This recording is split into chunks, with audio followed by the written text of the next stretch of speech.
Esse programa é uma produção independente e todo o conteúdo é de responsabilidade de seus idealizadores. Boa noite.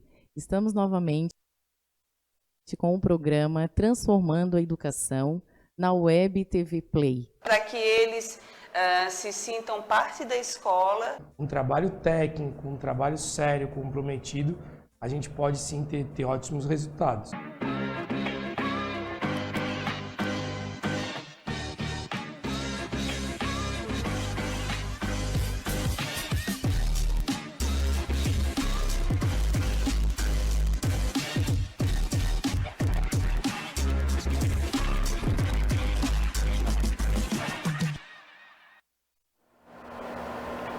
Olá, boa noite. Estamos aqui novamente com o programa Transformando a Educação na Web TV Play. E hoje eu tenho a alegria de receber a psicopedagoga Alda Lúcia da Silva Luiz. Acertei? Muito obrigada por aceitar o convite e seja muito bem-vinda. Obrigado, Sheila, eu que agradeço. Boa noite a ti, boa noite a todos que estão nos assistindo. Obrigado, por estar nos assistindo. E eu que sou muito grata pelo convite e pela oportunidade de estar aqui. Imagina! Então, a gente vai conversar hoje sobre vários assuntos, esse ano letivo que vem começando, e nada melhor do que trazer uma pessoa comprometida e que fala com muito embasamento teórico e com a prática, com o chão e com as teorias da educação, que é a Alda. E para começar esse nosso bate-papo, gostaria de perguntar para a Alda, para ela nos contar como que foi a trajetória dela, como iniciou a história dela na educação. Pode ser? Vou tentar falar rapidinho, quase 27 anos já, de um chão de muito aprendizado. Mas quando a Sheila me fez o convite, eu comecei a refletir sobre algumas coisas e eu lembrei que eu, na verdade, não comecei na educação. Eu comecei no social. Eu, com 13 para 14 anos, eu fui convidada para ser secretária da associação do bairro onde eu morava, Morro da Queimada, lá no José Mendes, e construí naquele bairro o calçamento, o saneamento, creche. E o meu pai fez, na época, uma autorização para que eu pudesse frequentar as reuniões na prefeitura, na assistência social que tinha, a antiga LDB, olha como é antigo. A LDB não, LBA. LBA que tinha lá na Mauro Ramos, eu ia a reuniões lá. E sempre trabalhando até que a gente conseguiu construir a creche do Morro da Queimada, que hoje, se eu não me engano, pertence à prefeitura, não tenho essa informação, mas não tinham professoras para trabalhar. Porque a comunidade era com barro, ninguém queria subir o morro em dia de chuva, não tinha ônibus, hoje tem, faz muito tempo. Então eles recrutaram as pessoas dali, porque a gente tinha uma creche boa, com o mobiliário todo pronto, tudo para funcionar e não tinha o pessoal para fazer a creche funcionar. E nós fomos convidadas a ser auxiliar de sala e comprometidas, a ir estudar, então eu fui fazer magistério. Fiz o magistério, fiz a pedagogia trabalhando lá e depois fui para outros caminhos quando me formei. Fui para Chico Mendes trabalhar num projeto de jornada ampliada no período da manhã. À tarde eu trabalhava numa escola particular como alfabetizadora, onde fiquei por 7 anos e aprendi muita coisa nesses dois lugares. E depois, nesse período em que eu estava na escola particular, eu fiz a psicopedagogia clínica escolar, a minha pós, que me auxilia muito no dia a dia. E fui, depois de sair desses dois espaços, eu fui para a CT da Prefeitura de Florianópolis, onde eu fiquei também numa creche, que era uma ONG. Trabalhei em muitas ONGs, então eu sempre fui muito feliz. Trabalhei antes pelo Estado, quando o Estado tinha educação infantil, e fui coordenadora pedagógica no Morro da Mariquinha, no CEI Cristo Redentor. E eu faço questão de falar os nomes por onde passei, porque eu tenho um carinho muito grande, um respeito muito grande por cada espaço desse que eu frequentei. Então, em 2010, eu fui para a creche São Francisco de Assis, no Morro da Serrinha, na subida do Morro da Serrinha, na Trindade. Uma ONG muito especial, que mora no meu coração, onde eu fui coordenadora por 5 anos, depois de ser a CT por 1 ano. E ali eu aprendi muita coisa, eu estudei muito, eu tive o chão da coordenação. E em 2015 eu passo no concurso da Rede Municipal de São José e venho a me efetivar para poder voltar para o chão da sala de aula e aplicar muitas das coisas que eu conversava com as meninas e orientava. Né? Tinha um relato das meninas, que o fato de eu ser da sala de aula e ter ido para a coordenação tornava esse processo de orientação mais fácil. Eu sabia do que elas estavam falando. Falava com propriedade. Isso. E daí eu vim para São José e estou no CI São Francisco de Assis também, na Forquilinha, com uma equipe muito bacana que se esmera todos os dias para desenvolver um trabalho de muito respeito com as crianças. Que bom. É importante falar do lugar que a Alda vem, porque são tantos os caminhos percorridos pelo professor, por um educador, que muitas vezes ele está lá na sala de aula e família, ou direção, ou os próprios colegas não conseguem entender a dimensão, porque a gente não nasce professor e fica ali emperrado na sala de aula. Nós temos uma história, nós temos uma trajetória, e a sua trajetória é linda, né? Porque vem de um serviço social, né, que te traz muita bagagem, muita propriedade, muitos ensinamentos, e isso é brilhante, né, nessa tua carreira. E uma coisa que eu quero que tu converse com a gente e passe para todas as pessoas que estão nos assistindo, hoje, atualmente, qual a faixa etária? A gente já sabe que está no CI São Francisco, na Forquilinha. Isso. E qual é a faixa etária que tu atuas?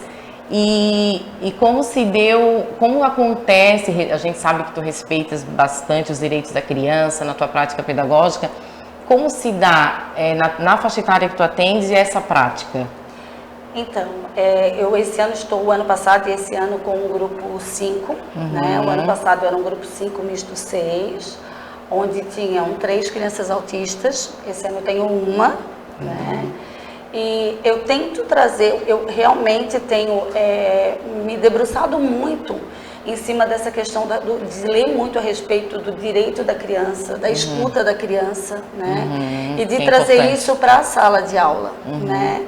E esse desempenho, esse desenvolvimento, essa prática que eu busco na sala de aula é a de escuta delas. É a do desejo de aprender, é a do desejo, então, para realizar esses projetos e dar conta dessa demanda, eu os escuto realmente, o meu trabalho eu procuro ao máximo, nem tudo é possível, a gente tem que mediar, a gente tem que estar junto com a criança, mas eu busco muito ouvi-las, do desejo de aprender, do desejo de conhecimento, né? E essa trajetória vai por aí, a gente vai se esmerando e vai tentando todos os dias, porque é um exercício né? Como tu falou, a gente não nasce professor, a gente se constitui professor. E como professor, a gente tem que ter a humildade de dizer que erra, que acerta, mas a gente tem que ter o comprometimento, o compromisso de buscar sempre melhorar cada vez que errar e não voltar a repetir os erros. É verdade.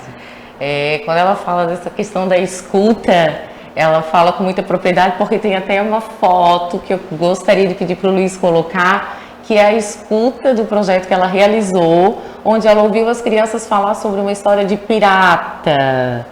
É isso, Alda?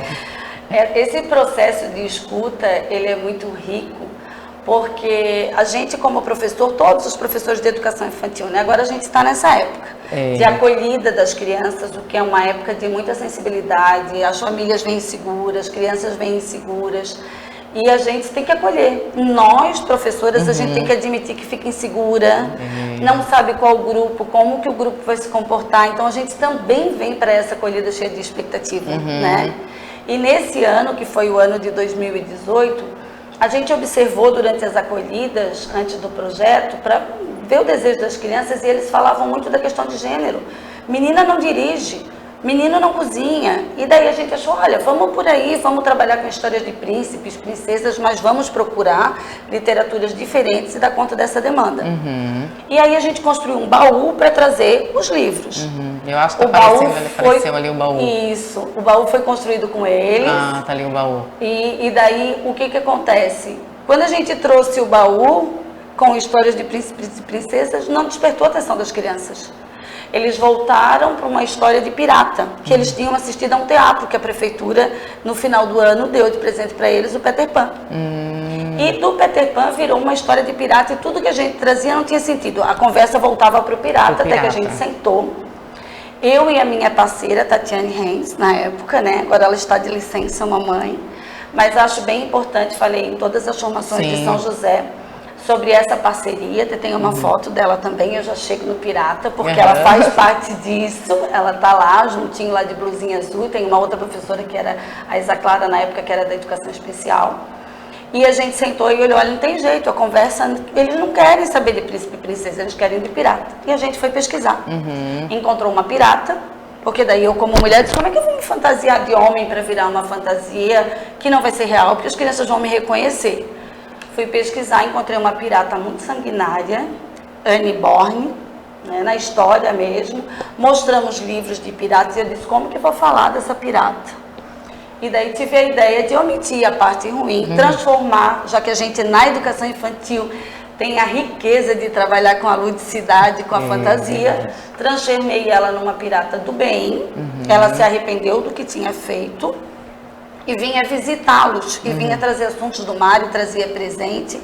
E eu virei a pirata Anne, né? A pirata do bem. E essa minha parceira, Tati, entrou em tudo isso e a gente foi construindo com as crianças. Só que a gente chegou um momento que precisava sentar na hora de estudo e estudar, porque a gente estava sem direção nenhuma, Sheila.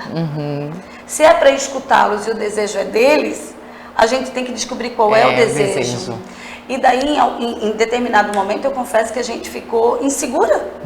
Mas o que a gente vai fazer? Daqui a gente parte para onde? Porque geralmente, quando a gente não escuta as crianças, e eu já tive essa experiência, várias professoras já tiveram, eu acho que a gente precisa assumir as questões que a gente já viveu, já errou, e procurar acertar. Eu já cheguei em sala de aula com um projeto pensado para o ano seguinte, né? Então, mas fui lendo e fui tentando me desafiar a não fazer mais isso, né? É um processo. Porque daí se tu vai dar vez e voz, vai respeitar, tu tem que ouvi-los. E esse processo foi muito assustador no começo, porque eu não tinha o que planejar, né? Eu dependia da demanda deles para poder planejar. E a Tati, é isso que eu sempre falei nas formações, sobre a questão da importância da parceria na sala de aula com o professor auxiliar. São 2 professores formados, todos 2 com pedagogia, então não há por que não trabalhar os 2 em função das crianças e de uma educação de qualidade. E a gente tem uma parceria imensa de planejamento, de avaliação. Não faço nada sozinha. Quando eu fui convidada para dar formação na prefeitura, eu falei para a assessora, eu vou se a Tati puder ir comigo, porque eu não fiz o projeto sozinha, eu não trabalhei sozinha durante um ano, eu tive todo o apoio, todo o trabalho, e ela pegou junto, e foi um trabalho extremamente de equipe, de dupla, e não tem como não respeitar o professor que estava contigo e trabalhou. É verdade. E me diz uma coisa, aconteceu o projeto do Pirata, vocês saíram com as crianças a campo também, né? Porque apareceu ali a foto. Né? O pirata viajou, passeou, foram para onde? Conta para nós. Beira-Mar de São José. Tive a honra de parar a Beira-Mar de São José. Porque professor tem essas coisas, gente. Nós somos artistas, né? Isso. Nós somos artistas. O professor não paga amigo. O professor se fantasia e entra junto na fantasia com as crianças. Né? Tá, e lá o pirata tinha uma função na Beira-Mar, não foi só passear por passear. Não. Então conta pra gente. Eles foram trazendo as demandas que eles queriam pesquisar, falando da questão dos mares, perguntaram nas rodas, quando eu vinha fantasiada de Pirata Anne, se tinha muito lixo no mar, porque eles tinham assistido na TV. E aí a gente puxou, como professor, vai mediar isso. E levou toda a questão da educação ambiental. Então nós nos vestimos de pirata, a Anne trouxe as roupas de presente para eles. Nós formamos uma equipe que ia defender a natureza junto com a Pirata Anne e fomos para Beira-Mar de São José, catar lixo na orla da praia. Então, Alda chegou bem no ponto que eu gostaria de ressaltar. A importância da educação infantil.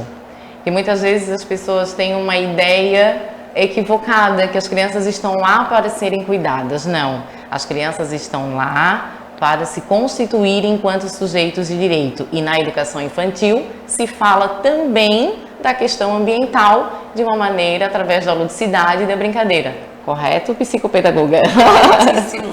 Né? É bom a gente trazer essas questões para que família, comunidade, professores, diretores, secretários de educação tenham um olhar sensível e detalhado para esses profissionais da educação infantil que desempenham com tanta maestria a sua função. Porque educação infantil é coisa séria, faz parte da educação básica. Brincar na educação infantil é muito sério. É muito sério, então é uma maneira de também parabenizar e evidenciar o teu trabalho na questão ambiental através da fantasia da pirata ali, né? Parabéns!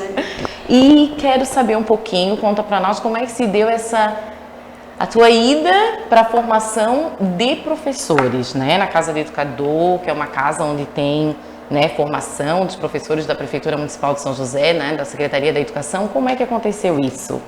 O projeto, ele acabou tendo uma visibilidade que a gente não esperava. A gente estava fazendo um projeto, como faz projeto e trabalha com as crianças, e ele tomou essa proporção de sair no jornal e chamou a atenção do pessoal da Secretaria de Educação. E daí a assessora foi até a creche, fez o convite, como eu relatei, eu falei que iria se a Tati fosse junto, fomos juntas, apresentamos o projeto. E daí a gente falou, durante essa apresentação, da questão de planejar a partir da escuta das crianças, né? Dessa demanda que a gente tem que ter, porque, como tu falou, a educação infantil não é brincadeira. Às vezes as pessoas acham, vai pra lá pra brincar com as crianças. Sim, é pra brincar, sim. A educação infantil é brincadeira, é cuidado, é oportunidade de aprendizado para as crianças, mas é muito sério, a gente precisa se debruçar sobre os livros, pesquisar na internet e estudar, planejar com seriedade cada atividade que a gente vai fazer, né? E com a Piratane não foi diferente. Então, quando o trabalho ganhou essa visibilidade, a gente foi chamado na Secretaria de Educação, explanar um pouquinho mais sobre como que tinha sido feito esse trabalho, daí na função do professor, não só o que as crianças tinham curtido, como que eu e a Tati como professores tínhamos desempenhado esse trabalho. E daí fomos convidadas para apresentar e compartilhar com as colegas, né, aquela experiência tão rica que a gente tinha vivido. Né? E foi um desafio muito grande para a Casa do Educador, né, porque é uma professora falando para outras professoras, e é uma demanda muito gostosa, mas eu quero agradecer porque eu fui muito bem recebida, mas a Tati, tão bem recebida que daí no ano seguinte a Márcia me chamou de novo. E aí eu fui com a demanda do planejamento realmente como um fazer pedagógico e como uma intenção e uma ação pedagógica em 2019. Foi todo... Foi uma sequência, eu acho, Sheila, né? De planejamento dessa ação pedagógica, da importância, da intencionalidade. Tudo isso tu foi dar essa formação nesse sentido? Nesse sentido, esse segundo ano em 2019 foi. Então tá. E agora, já que tu citasse o nome da Márcia, só para as pessoas entenderem, a Márcia Figueiredo Rizário é a nossa coordenadora lá da Educação Infantil, né? Ela também não faz nada sozinha, tem toda uma equipe, né? Um beijo para todas vocês que fazem o trabalho com muita maestria, muita sensibilidade, né? Um beijo Cidinha, um beijo Zelândia. A Rosa, a Mari, querida, não pode esquecer de ninguém, né? Não. Então elas são sempre... Se a gente esqueceu, perdoa. É verdade, a Sandra Ribeiro, que estava lá o ano passado também. Então é toda uma equipe que dá esse suporte, né, na educação infantil do município de São José. Né? Parabéns, meninas, e obrigada. E agora a gente vai conversar um pouquinho sobre a formação, a outra formação, né, que ela é especialista em psicopedagogia clínica e escolar. E o que a Sheila e todo mundo que está nos assistindo quer saber? Essa segunda formação, ela te auxilia, não só a Alda, mas também toda a equipe do teu Centro de Educação Infantil, a identificar possíveis situações nas crianças, ok? Eu gostaria que tu falasse pra gente um pouquinho sobre o que te auxilia, o que contribui, né, essa formação, né, em que? Essa formação, ela é bem específica para as áreas das dificuldades de aprendizagem das crianças, né? Não só na educação infantil, como no ensino fundamental. E isso me favorece muito na sala de aula, porque essa demanda de estudo, de teoria em relação a essas dificuldades, aos transtornos, a parte psicológica da criança, no sentido de transtornos de comportamento, algumas questões de desenvolvimento emocional, cognitivo, que envolvam qualquer dificuldade de aprendizagem, a gente estuda bastante sobre isso. E as características, assim, a gente não é formado para diagnosticar ninguém. Mas esse estudo, essa fundamentação teórica, ela nos dá um embasamento para perceber as diferenças na hora da aprendizagem. Porque hoje eu tenho um grupo de 20 crianças, certo? Naquela faixa etária, todo mundo é diferente, nenhuma criança é igual. Mas existem aspectos do desenvolvimento que eles são, digamos, específicos para aquela idade, o falar, a linguagem, como é que está, o desenvolvimento cognitivo, a questão da autonomia, a questão psicomotora. E quando foge muito dessa faixa etária, a gente começa a ter outros olhares, observar, conversar com as famílias, porque as famílias são minhas grandes parceiras, eu amo trabalhar com as famílias, elas têm parcerias fundamentais. E aí a gente consegue se aproximar da família com sensibilidade, com respeito, com cuidado, dizer que a gente está percebendo algumas diferenças e que seria importante uma investigação mais específica, e daí elas vão partir para o médico, para o pediatra, para o neuro, e isso ajuda bastante. Quando essa criança volta com diagnóstico ou não, né, a gente, essa formação me auxilia no sentido de procurar atividades e questões que facilitem o entendimento cognitivo para o que está sendo trabalhado com o grupo. E eu digo que favorece muito mais ainda o processo de inclusão. Porque é mais fácil compreender e daí a inclusão se torna um processo muito simples dentro daquilo que não é. Infelizmente a gente gostaria que fosse mais. Mas o meu olhar sobre esse pequeno cidadão cheio de direitos, tanto quanto aquele que não tem, né? Ele tem a função de ser incluído. Ele é uma criança que está ali, faz parte da minha sala de aula e eu tenho que dar conta da aprendizagem dele dentro do ritmo de aprendizagem dele, das especificidades que ele traz, né? E isso ajuda muito.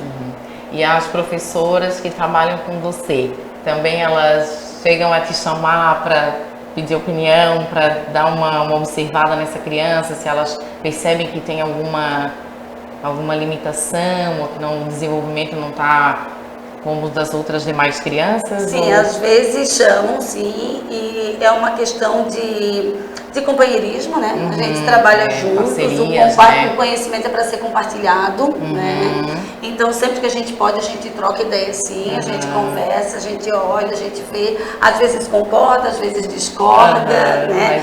Às vezes há receio, tanto das crianças, agora eu tive uma menina no ano passado que a gente começou a observar e a gente viu que realmente ela tinha traços de autismo. A família apenas achava que era diferente. Sim.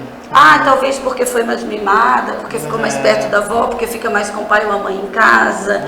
E são esses os contextos. E como a gente tem essa fundamentação teórica, esse conhecimento mais específico, a gente consegue ajudar as famílias a enxergar, a ver que não é só a diferença por causa do mimado, que existe alguma coisa além disso, né? Que pode haver. Então conversa com as famílias e eles acabam. Então semana passada a mãe chegou para mim e falou assim, ela demorou para compreender, é um processo que a gente tem que respeitar, não exigir que a família compreenda aquilo com tanta facilidade, existe uma dor, existe uma aceitação daquela situação e não é fácil para ninguém, né? Nem para a criança, nem para a família quando recebe um diagnóstico. Eu tenho muito respeito e muito cuidado quando as pessoas recebem esse diagnóstico, né? E tem que ter bastante paciência com a família.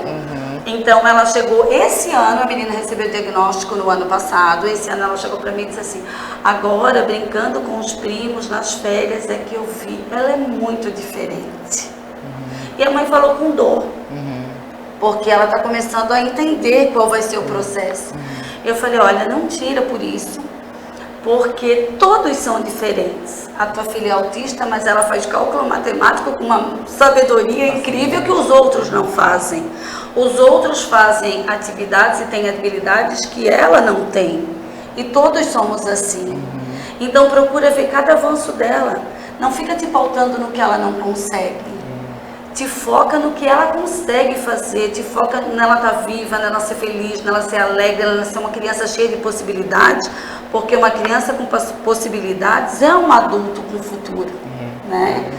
Então é esse cuidado que eu tento sempre ter. Mais uma vez eu quero parabenizar a Alda quando ela fala dessa parceria com as famílias, né? Porque é um olhar sensível.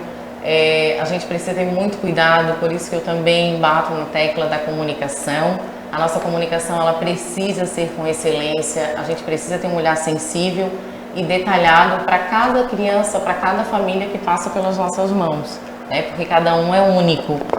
E agora nós vamos conversar com o pessoal do Facebook, porque hoje eu lembrei. Eu vou falar a verdade, o Luiz colocou na tela, eu não lembrei, gente, porque eu sempre esqueço.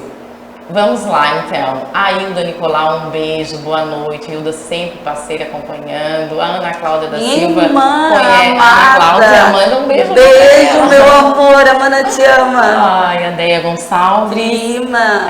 Tem Deia lindona. Tem uma família encantadora que eu só sou por conta deles. Então aproveita ali o momento e manda beijo, recado. Joana Gonçalves, orgulho. Olha que legal, gente. A família base, né? Base de tudo. Esse amor que a gente consegue doar na sala de aula, a gente só consegue porque recebe. Na família também, né? Camila Dias, boa noite, meninas da Web TV Play. Sempre um ótimo assunto no programa, transformando a educação. Sempre com pessoas que transformam, né, gente? A Alda é uma educadora, uma psicopedagoga que transforma a educação e por isso que ela está aqui na noite de hoje. Na verdade, então, continuando nosso bate-papo, e quais são os projetos assim para 2020? Tem alguma coisa para a área social, né? Tem alguma coisa aí? Olha, eu sou uma pessoa que ama desafios e sou movida a eles, né? Então, eu tenho o projeto sim, eu gostaria muito de fazer meu mestrado. Olha. Então, estou atrás de leituras, né? Que joia. Quero pensar com calma, não estou com pressa, eu quero pensar com calma no projeto, quero conversar com professores lá na UFSC ou em outras universidades, aí a gente vai pesquisar onde vai ser, né? Claro. Também tenho projetos sociais sim, algumas questões eu quero abraçar, né? É importante, importante. Mesmo que a gente não consiga abraçar o estar todo dia, mas poder ir um dia participar, né? Estar naquele momento que a gente consegue articular dentro da nossa rotina, dentro da nossa rotina, com certeza. Esse é um movimento que já temos na nossa casa, né? Às vezes em hospitais, às vezes em asilo. Então, eu já soube que o maridão também acompanha ela nesse movimento. Tá ali, bem queridinho, ali assistindo. É bom essa parceria. Sabe que tem uma coisa que eu sempre digo, casou com uma professora, casou com a escola, né? É verdade, gente. Isso aí eles são parceiros, são amados, a gente tem que agradecer que a gente toma tanto tempo às vezes para a escola, né? E a paciência, a parceria deles e o Guga é meu grande amor, meu grande parceiro. Eles acabam ouvindo sobre as crianças, sobre os desafios que a gente tem durante o dia. É importante, né? É importante. É importante compartilhar. Quando não tem que ir para tocar tamborim, para fazer alguma coisa junto no projeto, né? Carregar as coisas. Sim, eles também são personagens, né? Eles fazem parte desse processo. Então, gente, estamos chegando ao finalzinho do nosso programa. Vou pedir para a Alda deixar uma mensagem para nós, para quem está nos assistindo e nos acompanhando. Mas antes dela deixar a mensagem, eu quero dizer para ela que eu costumo sempre dizer assim, ó, a gente tem que valorizar as pessoas, o trabalho, quem está do nosso lado, quem está distante, dizer para as pessoas o quanto elas são importantes enquanto elas estão aqui pertinho da gente, não é verdade? E quando eu vi a movimentação na rede social da Alda de tantas pessoas parabenizando ela pelo trabalho, pelo compromisso, pelo comprometimento, eu quero te dizer que tu és uma pessoa muito querida, uma profissional exemplar, que desempenha o teu trabalho com muita maestria. E assim, eu te desejo muito sucesso, muita felicidade, que tu continues transformando não só a vida das crianças, mas também das famílias e das colegas de trabalho por onde tu passas, porque eu sei que às vezes a gente tem um olhar diferenciado, um olhar detalhado, e muitas vezes a gente não é vista com bons olhos em alguns lugares. Mas uma coisa eu quero te dizer, a gente é apenas uma gotinha, mas sem a nossa gotinha o oceano não seria o mesmo, já diz Gandhi, né? Então assim, ó, parabéns pelo teu trabalho e pela tua coragem de levantar a bandeira da educação. Tá bom? Obrigada, Sheila. Eu acho que quando a gente ama realmente o que a gente faz, as coisas se tornam mais simples, né? Não menos árduas, não menos difíceis, mas elas se tornam mais fáceis no sentido de você acreditar que aquilo é possível. Eu amo ser professora, minha família sabe disso. Onde eu coloco nas redes sociais, eu coloco amo ser professora. Gostaria muito que a nossa classe fosse cada vez mais valorizada, né?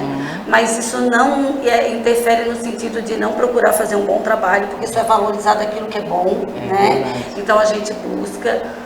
Eu procuro fazer também com muito amor, porque eu tenho junto comigo todos os dias 20 seres humanos fantásticos que me ensinam com beijo, com abraço, com choro, com expressões.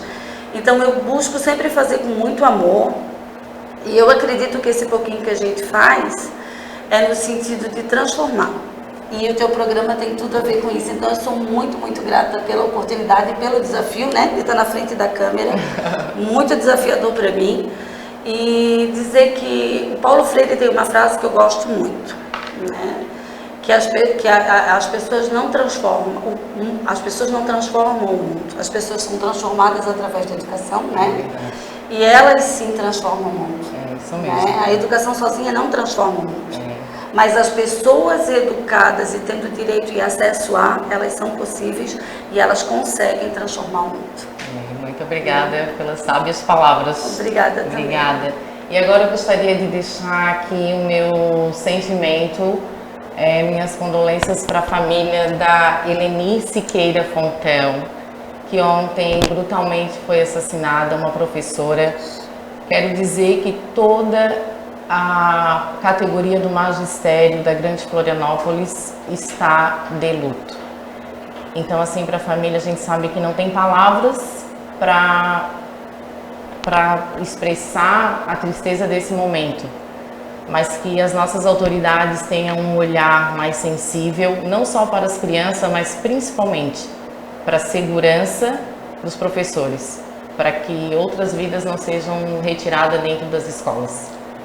Então, um grande beijo para a família da Eleni e meus sinceros sentimentos.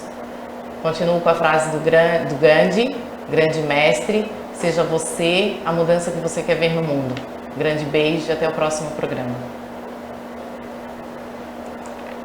Não, dessa vez o Gaúcho ficou doido. Tem certeza disso, Gaúcho? Posso falar?